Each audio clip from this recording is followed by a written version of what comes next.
Magandang araw mga kaibigan.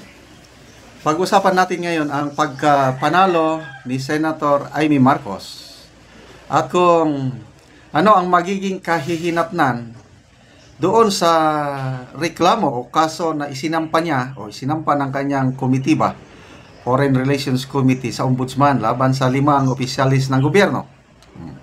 Magkapatid na Rimulya, Secretary, 2 General, Marbel Entore, and Ambassador Lacanilao. Okay, basahin ko muna ang kanyang pasasalamat.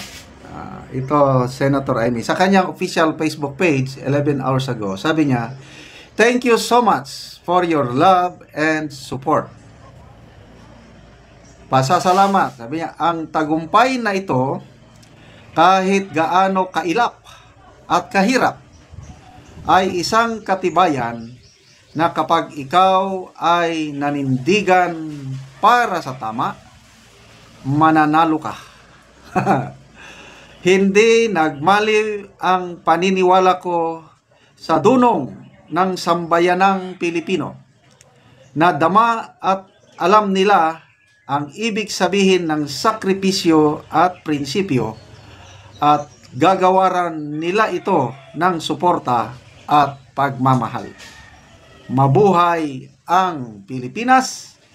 Ikinararangal kong maging ika-12 sa listahan ang tumapos sa lahat ng ito.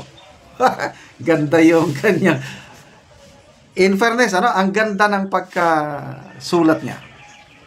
Okay, mamaya na lang yung epekto sa kaso, yun, that will be our last part dito. By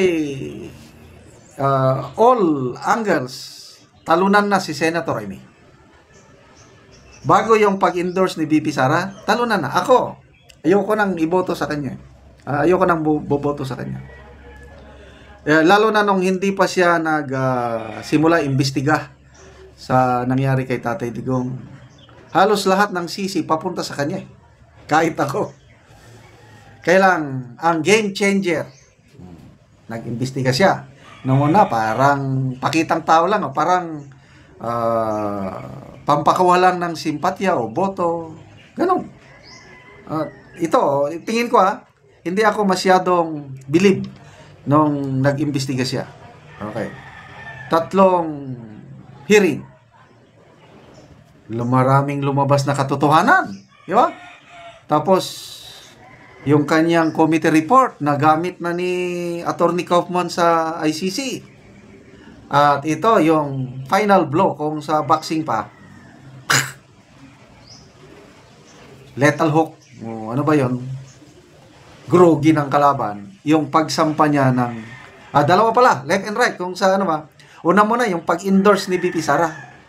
Nung in-endorse siya ni BP Sara, sabi ko, kailangan ko bang paniwalaan o will I trust BP Sara? My answer is yes. Kahit ayokong iboto si Senator Amy dahil sa endorsement ni BP Sara, nakita ko yung strategic objective ni BP Sara. Yes, I will vote for her. Kaya sana ang aming, ito pa yung aming sample ballot. Yan pa 213 lang sana. Kailang isinama namin Amy Marcos and Camille Villar. Kasi yun ang endorsement ni BP Sara. So yan, siguro left hook yun. Tapos yung right, right jab ba o right nung sinampahan niya na ng kaso, yung 5 opisyales sa ombudsman at umaksyon kaagad ang ombudsman, yun na. Tapos nataranta na sila. Hanggang ngayon, di pa ata nila nasasagot. Di pa sila nakapag-submit ng counter affidavit dahil humingi ata sila ng 10 days allowance. Yun po ang dahilan kung bakit, to me, nanalo si Senator Amy kasi nanindigan siya ng tama. Maraming DDS, o kahit hindi DDS, na-open up ang mind nila na she's for real, siya ang tunay na Marcos. Okay. Nakita ko yung resulta ng botohan sa Region 1. Siya ang number 1 doon. I think 250,000 ba yun? Region 1. Basta, ang laki ng boto niya. So, may solid, siya? May solid north siya.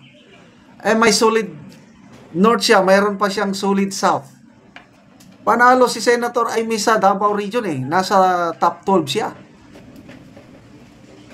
Mindanao, kung ano yung endorsement yun. So, ayun, pinagsama ang kanyang solid South. Meron pa sa Tacloban. Number 2 siya sa Tacloban. Ayun, may Visayas siya, may Ilocano vote siya, may Mindanao vote siya. Kaya, panalo. So, ano ngayon? Ngayong nanalo siya, ano ang maging epekto nito sa yung pinupus niya na kaso? Nako, lalong magkakaroon ng mas malakas ang influence ni Senator Amy. Kasi 6 years pa ang kanyang termino plus. Alam na ng lahat yung dikit, yung samahan nila ni BP Sara. Ngayon, sigurado nang mananalo si BP Sara sa impeachment. As yung mga nababasa kong mga comments ng mga political analyst, si Professor Malutikia, iba pa, pati ABS-CBN nagsasabi na mas malaki na ang chances na ma-acquit si BP Sara. O anong ibig sabihin nun? Malakas si BP Sara 2028 maging presidente. Dikit si Amy Marcos. Ano ngayon?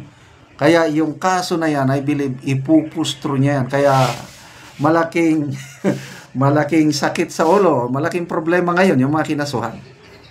Kahit sabihin natin magre-retire ang ombudsman, palagay ko, bago mag-retire ang ombudsman, may gagawin yan. Baka tapusin kagad yung May, June, July. May 3 months pa bago mag-retire ang ombudsman. Kung bilisan, may resolution kagad. Patay sila. So, salamat sa mga nagtiwala kay Senator Amy. Go, go, go, Senator Amy. Alam namin na ikaw ang tunay na Marcos. Hindi na sayang, I'm still, my wife and I, pamilya, we are still Marcos loyalist. Bakit? Binoto namin ang Marcos Believe kami sa Marcos Sr. Anak ni Marcos Sr., Amy Marcos, ang tunay na Marcos, believe kami, kaya Marcos loyalist kami. But for the Marcos Jr., sorry na lang. Malayong-malayo siya sa kanyang tatay. Okay, salamat mga kaibigan at sinusubaybayan nyo itong ating channel. Nakakatulong kayo ng malaki sa tribong Talandig ng Bukidnon.